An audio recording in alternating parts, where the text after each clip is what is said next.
Utah 48, West Virginia 14, a second straight disappointing result for the Mountaineers in Big 12 play. We're going to break it all down here today on In the Gun. Caution. This podcast contains bad jokes, optimism, and a healthy disdain for Pat Narduzzi. Watching it may increase your actual knowledge of actual football. ITG. All the pieces are in place for us to have a chance to win it all. And we're the three best friends that anybody could have. There's Owen Schmitt in the building. Like a runaway beer truck down the sidelines. Towards the end, he in here, Jed Drenning. I'm not much of an athlete. The thing that's non-negotiable is playing hard and playing tough. And Wesley, Valen, Uhler. You are in the gun. Because once you enter this family, there's no getting out. Hello, everybody, and welcome back to In the Gun. I'm Schuyler Callihan. That is Jed Drenning. West Virginia, again, falls 48-14 in Week 2 of Big 12 play in the Big 12 home opener to the Utah Utes, dropping to 2-3 on the season, 0-2 in Big 12 conference play. We're going to discuss some of the key pieces on this roster that maybe West Virginia would like to see more out of the rest of this season down the stretch and try to build with moving forward. We'll also dive into some of the things that went right and went wrong, more so than what went right in this game against Utah, what to look forward to against the BYU Cougars on Friday. But before we do, a quick shout out to those who make this possible. If you haven't already, please make sure you're subscribed on YouTube to In the Gun and to ITG Clips. That's the best way to catch all our newest Mountaineer content hot off the press. And how about a quick shout out to J.R. Toothman and our friends at Toothman Ford. We all know that cars cost less in Grafton. Plus, let's give some love to Fortis and our good buddy Rick Lewis. For roof performance and financial certainty guaranteed, be sure to visit fortis.us.com. And a tip of the cap to Tim Johnston and his awesome crew at Johnston Equipment off I-79, exit 99 between Weston and Buchanan. And finally, the Book Exchange. For a limited time, when shopping online at bookexchangewv.com, be sure to enter promo code INTHEGUN20, that's 20, for an awesome savings of 20%. That's right, 20%. And again, make sure to use that In the Gun 20 code at the physical brick and mortar store at the Book Exchange to get all of your West Virginia gear. So, Jed, let's start with maybe, I don't know if it's positives, but it's some of the bright spots on this roster so far through the first handful of games. We're not quite to the halfway point, but I think there's been enough football to kind of tell who could be a key piece to this thing moving forward. There's still plenty of games left for some guys to emerge, but I think there's a couple of key guys out there that you can say these are some pieces that you can win with in the future. May not happen this season, but Cam Vaughn obviously sticks out to a lot of guys. We can bounce back and forth some names, but just your initial thoughts on maybe some bright spots through the first 5 games, even though it's not been all that great. What you're hoping to find in terms of key retention pieces, because here we are, we're 5 games in. We got a road game at BYU, and then we have a much-needed bye at the halfway mark of the season, so after 6 games. So in moving forward, and then you're going to try and make some kind of run in the second half to get bowl eligible, win some games. So that there's the thinking of, okay, what can you accomplish in the confines of the 2025 season? But you're also trying to build this thing.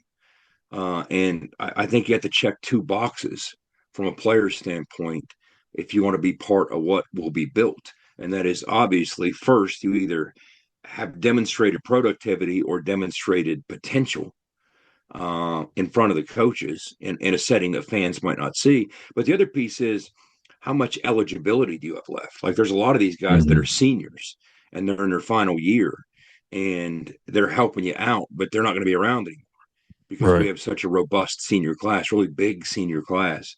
Might be the biggest in program history. Yeah. And so when you're looking at it that way, Cam is the ultimate candidate, because he's a legitimate playmaker and has proven as much. Now we need more productivity than what he's shown already, but and we'll get into some of what he did against Utah.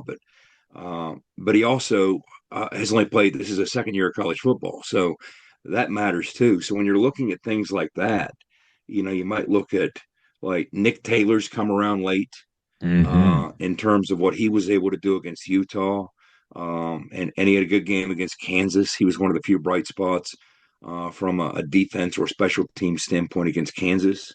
Again, he's a young guy. So who's young that has demonstrated productivity that you would want to focus on retention? But again, the big part of it is we don't see a lot of what they might, and even sitting in meetings and understanding what these guys where they are mentally with things. So the coaches, these are the types of evaluations they'll be striving to make as you work your way through the season and keep trying to win games and maximize what 2025 might be and get out of this rut. But I mean, even on the O line, you have, a bunch of these guys are older guys, but you have younger pieces. Nick Cray, I still think Nick Cray's a very athletic, talented kid that's full of potential that played his way into the starting lineup in the offseason. And so he has a couple years left. So how much improvement can you see from him? Landon Livingston at center. And then who might be behind these guys? If you look at the running back room, of course, you have Jaheim sitting there on the shelf with this massive recovery in front of him. But I mean, outside of that, when you look at some of the others, Ty Edwards is another kid that thought his career was over, and so here we are with an additional season he didn't think he would have. So Dior Hubbard showed some good things against Utah, but you got to show a lot more. Is that the type of guy? So that's what one of the things I would say be mindful of when you're watching these games. We've talked about Curtis Jones in Mm-hmm. the Bandit room. He has some versatility, but in anybody that's going to have not just some upside, some productivity, but also some eligibility left, that Sure. understands the system, understands the culture, can help you fortify things in your locker room as you're bringing in new faces next off season, which you always will be. So I just think it's an interesting thing to chew on and to look at. Uh, and in times of struggle, I tell you what, you can tell a lot from watching tape when you're taking it on the chin 48-14 Yeah. about what a kid's all about. You really can. In the second half of games like that, you can really tell what a kid's all about in a game like that when you scrutinize each snap in those types of ugly dark times, or at Kansas last week. So what are you learning? Who are you learning it about, and what might that look like? That target list of priorities per se. It's almost like the NFL model. The NFL has to focus on pieces of retention and prioritize those on some level. But so does it make sense what I'm saying here? I mean, Oh I think yeah. that's an interesting conversation to have. It You know, definitely is because you're also thinking about that 4 game mark, which we've already passed, but not everybody has played 4 games. And if they play in the game on Friday, maybe they do hit the 4 game mark. Maybe there's still that need another game or two to get past that. But you could go into that bye week with some guys starting to think about some things that are sitting at that 4 game mark. So it's going to be very critical. I think that week, I'm not saying or forecasting that guys are going to be, announcing that they're going to enter the portal or anything, but I think you're going to have some guys naturally. I think it's not just here, it's everywhere. Where if you yeah. get to a bye week and you've only played 4 games, you're going to see guys consider some things behind the scenes. But It doesn't have to be a bye week, Skyler. In yeah, modern college football, you could it's have every day, kids in week really. 10.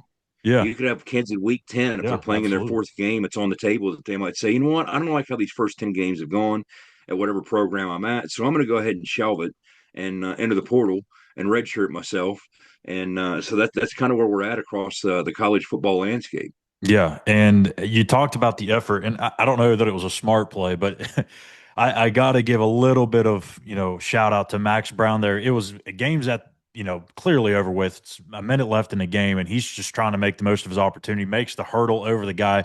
Probably not the safest, smartest decision there, but again, that's something that we've known about Max Brown is he's a scrapper. He's going to just do everything he can. Doesn't matter what the score is or what time of the game it is. You found out a little bit, that he's got that to him. He's got that competitive edge. But quickly here before we get to a break and get to the game recap, I think too the quarterback situation. I'm not going to say it's got to be this guy or it's got to be this guy, but I think the goal by the end of the year is you have to have somebody emerge of that young group, whether that's Khalil Wilkins or Scotty Fox, somebody that has multiple years of eligibility and give you something to have some promise going into spring, into winter workouts in the spring. Doesn't have to be a clear bona fide starter, but you got to have somebody that's going to give you a little bit of hope moving into the offseason. Yeah, and the priority is going to remain as we head into week 6. Who throughout the course of week of practice, a short week this week, in the evaluation process, put you in the best position to try and win the game. You're going on the road as a heavy underdog against a ranked BYU team. So look, building toward the future is one thing. And yes, that's great. Just as we just discussed, that's part of what you want to do, part of what you have to do. But you're still trying to win football games. So what gives you the optimal chance to win the football game Friday in Provo? Yeah. Who gives you the best shot to try and pull the upset? And that's part of what you're looking at too. So how do you balance those things out? And as the season progresses and you continue to try and chalk up wins, because you're trying to stack them and see where that puts you, and get out of this funk. So, but I agree, by the end of the year, when you look at that young cluster, you'd like to have some sense of separation. Again, because you're going to have to figure out some way to maybe prioritize things. Because the way kids can look at it now, there's 136 FBS teams. That's a very broad open market. So if any kid, irrespective of putting much on tape or not, if any kid enters the open market, chances are 1 out of 136 teams, somebody out there is going to overpay you. Oh, especially if you have that tag next kind to of you track that you record. came from West Virginia. Yeah, and you flash potential. So, I mean, there's a lot of kids left behind that don't find an FBS home that think they might. But if you flash some potential, if you have any kind of pedigree, that might be attractive enough with that broad of a pool of teams that somebody's going to throw money at you. Somebody's going to throw an opportunity at you. So there's always that chance that today's college football roster is going to be, I don't want to say poached, but going to be impacted on a very heavy level, irrespective of. I mean, look at Penn State. Penn State went to the playoffs. Yeah, their backup quarterback for the playoffs, who's now starting at Missouri. Yeah, because he's like, I'm not risking further injury for this. So he sat out of the playoffs. I mean, that's just the playoffs. So that's just the nature of where we are. Kids are going to act more and more in their own self-interests, and that doesn't always align with the team's interests. And that's just the nature of modern college football. But yes, when it comes to that quarterback room, and we'll get into some of what happened in the game, both good and bad at the quarterback spot, but it's true there as well. So let's see where this thing goes. Yeah, you don't really want to go into the portal season where you're competing for, you're obviously in the market for a quarterback. That's clearly one of the most expensive positions to go get, just like it is in the NFL. So if you could find a little bit of glimmer of hope there, that'd be great. But we'll see how things shape up in the final 7 games of the season. So let's go and get to a quick break. And when we come back, we'll recap what happened in Morgantown against the Utes, and we'll move the page to BYU. Stay right here on ITG. For nearly 20 years, Fortis has been the nation's leader in providing guaranteed roof performance programs for commercial buildings. Fortis offers roof performance solutions that feature extensive initial and ongoing reconditioning for commercial buildings as an alternative to traditional replacement, with long-term performance guarantees that are backed by global leader Lloyd's of London. Fortis offers a comprehensive range of roof performance management programs that provide financial security, extend the life of our customers' roofs, and make a significant impact on ROI. Fortis is currently improving performance and increasing ROI for customers at more than 4,800 locations, with more than 140 million square feet protected, including many Fortune 500 companies that have turned to Fortis to save money, gain financial certainty, and extend the life of their existing roofs. Fortis has helped customers save more than $520 million in capital roof replacement costs for an average ROI of over 250%. To learn more, visit fortis.us.com. Fortis, roof performance and financial certainty guaranteed. Nobody supports the blue and gold Mountaineers like Toothman Ford. With over 20 NIL deals and counting, Toothman Ford continues to rally behind our student athletes. And it's time we rally and support the dealer that supports the Mountaineers. Not only does Toothman Ford offer the best prices in the state on pre-owned, their never over MSRP campaign on new Fords guaranteed to save you thousands. Drive with pride all season long, knowing you're supporting the dealer that fuels our Mountaineers. Toothman Ford, where cars cost less, in Grafton and at toothmanford.com. You're listening to Mountaineer Football Talk. ITG. When the sun's just rising and the work won't wait, you need the equipment that works just as hard as you do. Johnson Equipment delivers power, performance, and reliability day in, day out. Whether you're plowing fields, hauling loads, or planting the future, our tractors are built to take it and then some. Strong, reliable, ready. 0% financing available for up to 84 months on select models. Johnson Equipment, farming made easy. Get all your Mountaineer gear in WVU apparel at the Book Exchange. They're the locally owned and operated retailer with more than 90 years of selling everything you need for game day and everything else you need to show you're the ultimate WVU fan. Shop at their 2 locations at downtown Morgantown or Evansdale on Pattison Drive, or online at bookexchangewv.com. When shopping online at bookexchangewv.com, be sure to enter code INTHEGUN20 at checkout for an awesome savings of 20%. That's right, 20%. Back in the gun here, Schuyler Callihan and Jed Drenning, West Virginia, Utah. We don't want to talk about it. We'd rather just kind of move on and wash our hands clean of this thing, but we've got to at least say a few words here. So, Jed, I'm going to let you have the floor here. I feel like I've written and talked about this a bunch already. I feel like I might be repeating myself. So I want to get your thoughts because I think a lot of people are really interested in what you got to say anyways. Boy, I appreciate that. Thanks for nothing, right?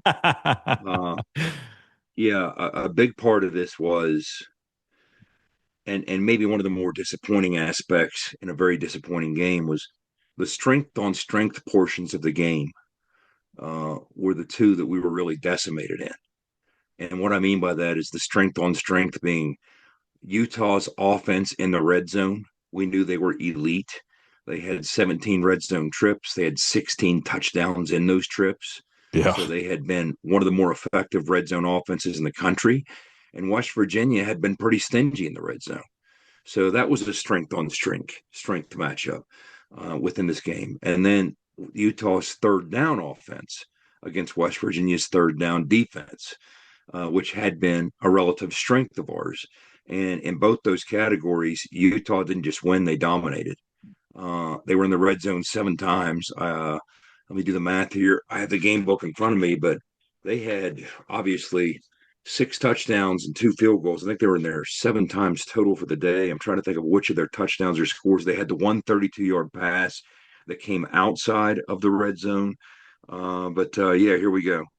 7 red zone trips, 5 touchdowns, but they were 7 for 7 overall in the red zone, and that's not going to get it done. And then from a third down conversion standpoint, they finished 8 of 13. They were 3 of 3 on fourth down conversion, so 11 of 16 on transition downs. And the issue is 8 of 13. That's way too far over 50% to begin with. But most of the damage of that was done in the first half as the game was being sealed up and put away. And these were 2 of the many reasons that at no point, meanwhile, as West Virginia sputtered offensively and couldn't kind of hold up their end, as West Virginia as Utah was asserting itself right out of the gate from the opening drive on down, it didn't really feel like Utah was in much jeopardy, even early in this football game. Like Rich said, they didn't even punt. Yeah, they didn't even punt. They were pushing bodies around. It was a very effective offensive game plan by their staff. And that was, and again, meanwhile, West Virginia was unable to do anything offensively to offset that, to help the defense out, to give them a breather, to do anything and any kind of ray of hope early on. And that's what ended up happening. And we had that opportunity early in the game when Utah botched that snap and it was fumbled. and we didn't get it when it was on the carpet. I always say that I'd like to find out. Football's a game of cause and effect. You do that, and that changes everything after Oh, that. Now it might still end still up, get away from you. a one-dimensional, beatdown. But I'd like to find out because everything changes after something like that happens. It might be another form of a 48-14 game, but it's not going to be that form. It's going to be different. So if you set yourself up for an early score to tie the game, potentially, or at least give yourself a chance to score and get some points there, maybe it has some sort of small difference that you can build on, or it gets some swagger that you otherwise didn't have, and it impacts how you feel on your sidelines, which impacts how you play on the field. That didn't happen. So that lost opportunity, and it seemed like any opportunity was lost. We had the touchdowns that were called back. Uh, if you ask the officials, they were all self-inflicted, but I'm not so sure the Rodney one was. That was kind Oh, of ticky-tack. I mean, I get it, but that's half a the time flop. it's not going to be called. That's a And flop. and then Grayson Barnes, his movement on a long touchdown. So there were opportunities to make big plays happen, The Ryan and Ward. I mean Ryan Ward. If Khalil reacts more efficiently to that and to the Yep. Jeffrey Weimer overthrow, That's two see, touchdowns. that's the kind of thing that if you're settled in and you're a little more comfortable, you know, uh, you recognize that look and you get excited and you're not overamped and overthrow it, because especially the Weimer one, you're like, man, that is the look you Way want. open. You sit back and you drove for it. Pre-snap, you see that coming. And so you're like, all right, I'm about to take a shot, and here's what I'm going to willing to trade that shot for, and he overthrew it. But I think he was a little amped up and surprised by how open Ryan Ward was. They had a zero blitz on with that one. We broke contain. We had the blocking set up. We had a perfect call on. We just didn't execute it. He underthrew it.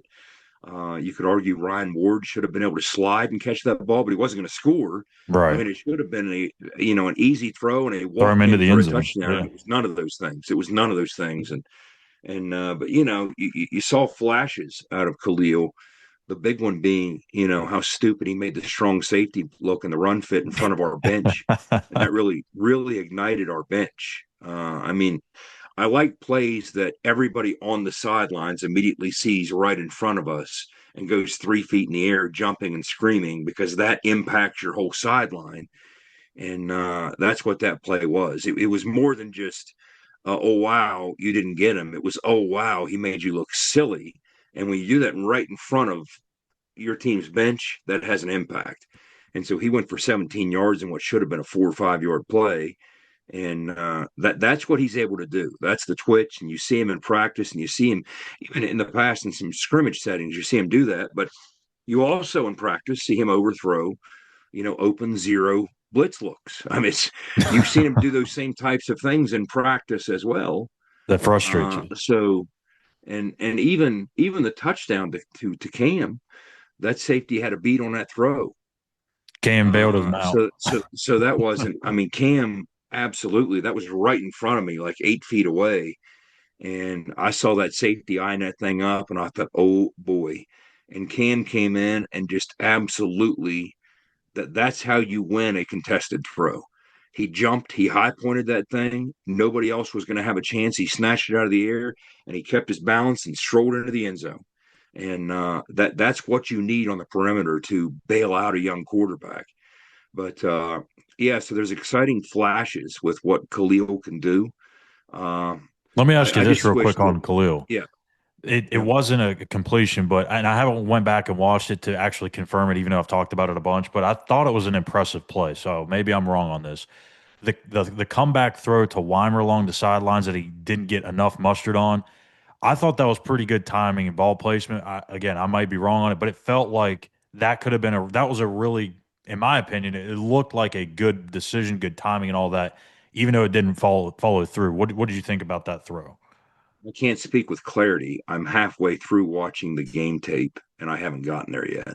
Okay. So I don't want to speculate. Once I see it, I could tell you, but I haven't seen that one. But he did show flashes, and I just wish Mhm. that the way this game unfolded, as ugly as it was for the balance of 60 minutes, the O line at least asserted itself a little more in the second half. and they demonstrated Yeah. some push. That's where we started making a few plays. But in the second half, it was almost a no-show up front. And Utah was really having their way with anything they were doing with their front seven. And it felt as though Jalen had no chance to showcase anything. I mean, I was sitting there thinking, I don't care if you're, the child of Michael Vick and John Elway. I don't think you could do much behind what I'm looking at right now. You have no chance. And so at least the improvement did come after the intermission. I don't want to say it was negligible, but there was improvement, and it was enough to make a difference to get the ball moving a little bit. Because again, you talk about the disappointment across the board in all three phases, and I mean, you still get the sense that Zach Alley's a guy who's going to find a way to make chicken salad. I mean, he's going to find a way. On that day, obviously, the defense didn't find a way. But over the arc of time, or even immediately within the span of a week, I think he's going to come up with a plan that's going to at least make life difficult for BYU and maybe prey on some of their liabilities, and that's what he's good at doing. But Utah had a really solid plan coming in. They executed it. We failed to stop them or even slow them down much.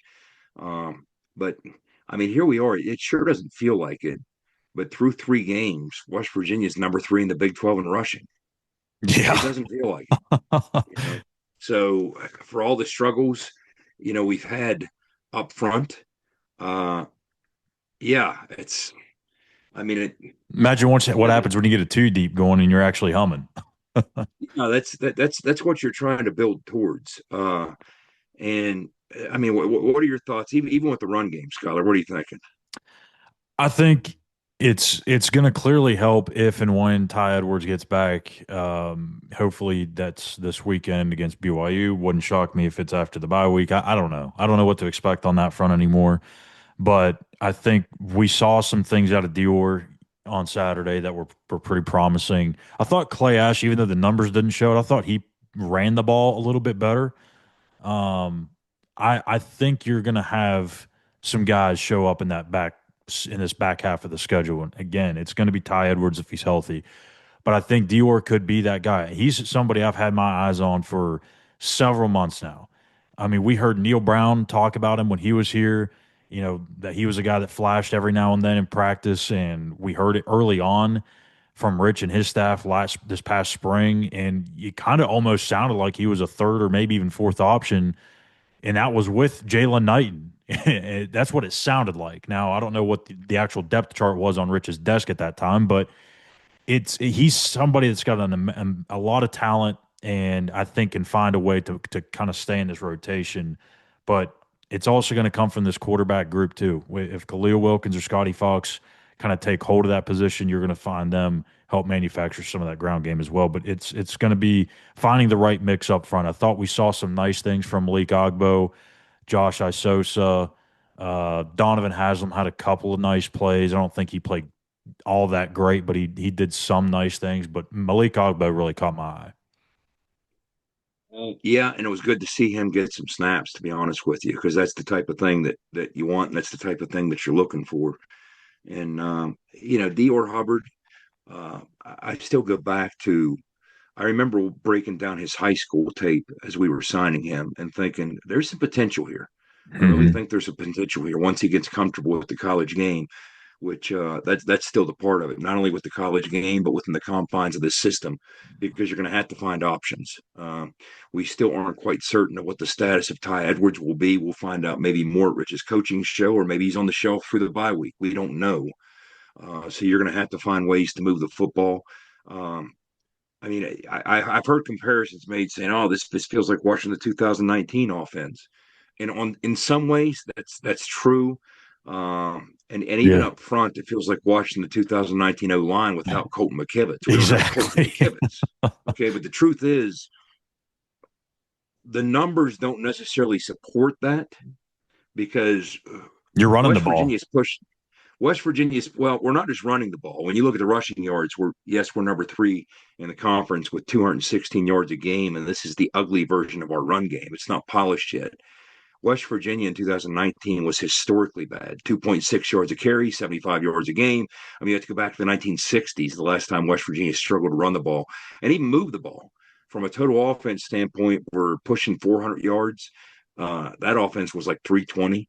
Yeah. No, there wasn't a lot of point differential. We're around 22. I think they were 2021, but at least your opportunities are closer to being there. But there's a lot of things have to change and have to be fixed, a long list of things, because we at least have to get to the point that you're marginal from an all points offense, right? And we're not there yet. Like the things that stand out, I like that Clay Ash is a glue guy and he's steady. And you can trust him to execute his assignments. But here's what you can't have. You can't have Clay Ash as the fourth most targeted guy on this offense in the pass game. And that's what you're looking at. I mean, when you get past Cam Vaughn, when you get past Grayson Barnes, and when you get past Rodney Gallagher, Clay Ash. Somebody else has to emerge, okay? And you have candidates, whether it's Justin Smith-Brown, whether it's Jeffrey Weimer, as he continues to get comfortable in this. So that's one of many things that will need to be addressed. But in the meantime, whether it's Malik Agbo or someone else or Xavier Bosley, who's familiar with the system, if it's worth it to mix in different faces, they will mix in different faces. I mean, that's just I can't tell you how many locker rooms I've been in my life where you'll have a coach say, in times of despair, at halftime, for instance, look to somebody and say, you know what? I would love to put you in, but I don't trust you. You've shown me nothing in practice, like an offensive lineman, for instance. He said, we're struggling right now. I've seen this said in the past. I'd love to put you in, but I can't because in practice, you'd get my quarterback's back broken 3 times. You have to show me that I can trust you in practice. I can't just roll the dice and think that's magically going to change because it's a game. Yeah. You have to earn my trust in practice. And that's how coaches see the world, as they should. Reps are earned, not given. And irrespective of where you are or when that happens, my whole life, these are the conversations I see taking place, and I fully understand, appreciate, and respect them. You have to earn the reps. If somebody's starting in front of you, I don't care if that guy looks like an All-American or looks like he couldn't start for the local junior high. Obviously, he's doing more in practice to earn that coach's trust than you are. So you got to change that dynamic. Take it from It's him. incumbent upon you to do that, not anybody else. But it's nice to see some people get some reps that can maybe make them a better practice player, give them a little more swagger, a little more confidence, and maybe they will change what they show the coach in practice and will ultimately earn the coach's trust, which they have not. And you think catastrophic things can happen when you don't trust a player. So we'll see what that might look like. I don't know what kind of changes we might anticipate, not anticipate at different spots. Who knows? But everything's on the table when things aren't working. And that's kind of where we are with it. But you want to find building blocks. And again, even when I look defensively, for all the things that fell short and fell flat, it was one more game where, well, that wasn't in large part because of our corners. That corner room still kind of held up. We have that 3-headed, production unit, whether it's Coates or Chambers or Scruggs, and they continue to play pretty solid football. So that's something to build on defensively. If you can get back to now that we knew this was going to be a challenge, getting to him, and it proved to be. They get the ball out so quickly. Utah does. He's elusive, and they get it out so fast. It's tough to get pressure on him. But tell you what, Braden Sires got like half a dozen hurries. Really? So, I haven't checked the stats on that yet. That's awesome. Against that system. Wow. And that's impressive. And that's something you do kind of see jumping out a couple times already with the part of the game tape that I'm in. So he impacted a couple plays, didn't get home with any sacks, but still there's other ways to impact the quarterback. But for the most part, Devin Dampier was comfortable, and you can't let guys be that comfortable. Even the true freshmen we're about to face against BYU, he's talented, he's mobile, he's comfortable in their system, and he hasn't been forced into a lot of mistakes. So that's kind of where I see it, Schuyler. Through 5 games and a critical 6th game next week, that's a big landmark. And I am glad we do have a bye coming up because we do need it to heal up in a lot of critical parts, a lot of critical spaces. But it'll be time of evaluation too. Absolutely. As you try and regroup and first of all, see what you can do on the road against a ranked BYU team that you're a heavy underdog against in an environment that's going to be really challenging. See what you can do there. And I mean, it wouldn't be the most shocking thing we've ever done. That line continues to climb. What's it up to now? 19 and a half or something like that? Yeah, 19 and a half is what I last So, saw. yeah, let's go out there and punch around, throw a few rocks, drag them back in an alley, and see where we're at in the second half, and then see where we're at in the fourth quarter, and see if you can hold up to make it a close game, make a play, and shock them. And then you have something to build on. And it would be really nice going into the bye week like Oh, that. oh, But yeah. yeah, Oh, can you and imagine just sitting there healing up. And stewing in that win for 2 weeks, feeling good about yourself? yeah, Maybe you yeah, get a that would be quarterback that you can really ride with. Oh, that's what's in front of you. And you're, like I man. said, you're trying to, you need to break out of the funk. And it's been obviously a 2 week funk since the Pitt game. And you got to get out of that. Now it's just a matter of, all right, who's going to help you there? Who's going to help you get out of that? Is it the quarterback room? Is it the O line room? Is it going to find a way to assert itself, play better football than they have? I mean, who's going to be out there helping Cam Vaughn be Cam Vaughn? And for that matter, I want to see Cam Vaughn be more Cam Vaughn. Do what you're doing, but Yeah. do it twice as often. Make those plays twice as frequently. We need it. You know that play that you snatched that thing away from that safety? Why just one? We need two or three of those. Yeah. You know, I mean, it's we We're going to broke get up a few greedy here. guys, and Let's just I bring it mean, all. here's the thing about Cam. He Cam can do it. has the defense's attention. I mean, when he's drawing those flags, and I mean, people are watching the same tape that we're seeing when they watch Cam Vaughn. He has their attention. He's drawing those flags and those DPIs. So, yeah, if you can make even a few more plays in the process of doing so, whether it's a crossing route you cut up field and make some people miss, like you did on the third and long. So, and somebody else in the room, come on, step up and help him. Let's see. I mean, Yeah. Rodney seems on the fringe of doing that. Grayson Barnes seems on the fringe of doing some really good things, but stop with the self-inflicted, shortcomings, and let's make those plays count. Let's do that. Don't give the official any chance to bring that thing back. Yeah, I think the pass interferences that he's been drawing, I mean, that's about as big of a play that you can make without actually having to make one. I mean, that's key. That's to me, that's an explosive play when you get something like that happening. They're just gifting that to you. So I think kind of the theme here that we're going with is there's a lot of football left. And we understand that it's been not that great by any stretch of the imagination.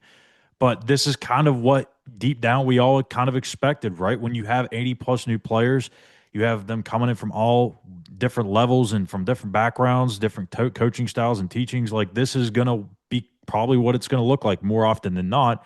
And you just hope that you find enough answers throughout the season that you can put together a competitive team on the field. And you go out there and play well against BYU, obviously you like to win it, but if you at least show some competitiveness and stay in that game, that's something to build on in the bye week. And then you come out with a UCF team who's a little banged up themselves and in a similar situation to you as you are in terms of a rebuild. So we'll see. The schedule's certainly never going to get easier, but we'll have to just take this 1 week at a time, evaluate it. And here's the thing, too, that I always like to bring up, because we're such an overreactionary type of sport. And I guess you could say that about every sport, but really in football, because you only play once a week. Earlier in the season, it's, oh, man, Nico can be, the guy for Rich's system, but that was one game. And then a week later, everyone wanted to ship him off. And then it was Scotty Fox because he showed a couple of things in the Pitt game. And now it's Khalil Wilkins. Well, here's the thing I want to say about Khalil. I don't know who's going to start against BYU. I have no idea. But if he does get the start, like don't just write him off if he gets the start and he has a bad game. It's a tough environment, a tough opponent, a short week. There's a lot of factors that go into that. So just keep that in mind. It's a process. You want to see him get better from whenever that first start happens, if it does happen, to the end of the season. And then we can make our true 6 or 7 game evaluation. But right now, just kind of live in the moment, see what we get as it comes, and go from there. And I'll say this about BYU. I'm trying to imagine the difficulty if that was someone's first start on a short week in that environment on Friday night on national television in front of that crazy crowd. That is an incredibly difficult environment for a visiting quarterback. Imagine if that's your first ever college, first time you've started since high school is in front of a rockin' and rollin' LaBelle Edwards Stadium, in front of that crazy crowd on the road, in altitude, on national TV. Oh, that's just easy. I mean, who can't step right in there and not flinch and not blink? I mean, that's wow. So which is why it wouldn't shock me if, Jalen started the game and you still see a lot of Khalil. We have not had a single game yet where there's been one quarterback from start to end. So whoever goes out there first doesn't mean they're going to be taking every single snap either. The other thing to close with, Schuyler, is, of course, you hear a lot of this. Well, with all these seniors, and we spent the top of the show talking about how many seniors are contributing and how big the senior class is. And we talk about building something and moving forward. Everybody says, well, you're going to need another 80 new players next year. No, the idea is to mitigate that number to the greatest extent possible each year moving forward. I mean, the new reality of college football isn't like you have 80 new players and everybody else has 20. Yeah. No, everybody else still has 40 or 50 as well. What you're trying to do is get that 80 down to 60 or 50 or in the range of everybody else, much closer to everybody else than 80. That's what you're trying to do. What did they have, like a high school recruiting class of like 10 or 11 at the end of the day, but when the dust all settled? Like, this is a much different year. They have 25 plus commits right now. So, well, and that's just it. I was trying to line up some interviews at the end of the game, and the coaches were eager to, hey, they had recruits waiting, and they were eager to get out and talk to the recruits. And so that's a big part of this. But like I said, don't think that, okay, we're going to have another new 80 next year. What are you talking about building towards it? No, we're not. It's not. I don't know what the number is going to be. And it's going to be a big number, just like it is everywhere in college football today. Okay. Yeah, that's just but the norm. It's not going to be 80. So how much closer can you get from 80 to the 40 or whatever the number might be? Maybe that's something we should actually ask Phil Steele. What is the average? Because I know he tracks those numbers. Remember, I asked him. Sure does. Pitt and Pitt was among the lowest in the country with 19. Right. Hey, by the way, they blew another double-digit lead there, Jed. And I thoroughly enjoyed Narduzzi's press conference afterwards. Yeah, so that's the only highlight of my day Saturday was his press conference that I got to listen to on my drive home. But so, yeah, that don't think that's going to happen. No, it's not just another 70 or 80 new guys next year. No, you can cut further into that number. It's going to be a whole bunch of new guys, absolutely, but it's not going to be 70 or 80. Everybody has a whole bunch. Can you get down to the same whole bunch or a whole bunch plus a couple more than what everybody else has before you work toward normalizing this thing over the arc of time? Yeah, absolutely. I couldn't agree more than that. So I believe that's going to do it for us here today. We'll put a bow on this one. Let's move past this wreck and try and move on to BYU. Programming note, of course, because of the schedule being a little off this week with the game being on Friday, we'll have the preview show going up on Wednesday. We will still have Phil Steele on Friday. So just to let you know on that, barbecuing with the beer truck still on Tuesday as well. Jed, do you know what's on the menu this week? It's been a while since I did that. I'd have to think about it. Well, you know what? Maybe brats, is it? Might be. I think you're right. I think you're right. Maybe not, but if not, either way, Big O's got something cooking up for you that you're going to like. So make sure you check it out. And make sure you like and hit subscribe button here on our YouTube page at In the Gun Podcast. For Jed Drenning, I'm Schuyler Callihan. The one thing we ask of you is to be an ear and tell an ear about your new favorite WVU football podcast. And also, safe travels to our guy, Big Wes, coming back home from the Ireland trip. We're thinking about you, buddy. We can't wait to get you back. And we'll see you soon. Show us your shirt, Scott. Knights. Everybody's going to walk away. Which Knights are those? Charlotte, the AAA. See, Charlotte it's Knights. not UCF. See, yeah, not UCF. See, Why is Scott wearing a UCF? Clearly the Charlotte Knights here. Yes, yes. So, yep, that'll do it for us here today, and we'll be back here in a couple of days with barbecue in the beer truck, and we'll get into our BYU preview. So hang tight. We'll be here in just a couple of days. Take care. ITG. The fun doesn't have to stop here. Be sure to hit subscribe and never miss an episode. If you have any questions, suggestions, or feedback, be sure to follow us on X at In the Gun Podcast. Join us again next time. Until then, tell an ear to tell an ear about your new favorite WVU football podcast.